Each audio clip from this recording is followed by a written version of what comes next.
Go. Yan, may sinundo kaming kambing. Nagsimba. Pakita mo yung chapel.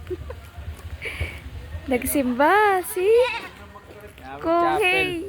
Nawawala, kanina ko pa hinahanap. Nagluluto ako. Eh ano, ikot na kami ni ma'am. Nanarinig yung mga bata. Ginagaya yung meat. Tinawag kami ni Kuya Poldo.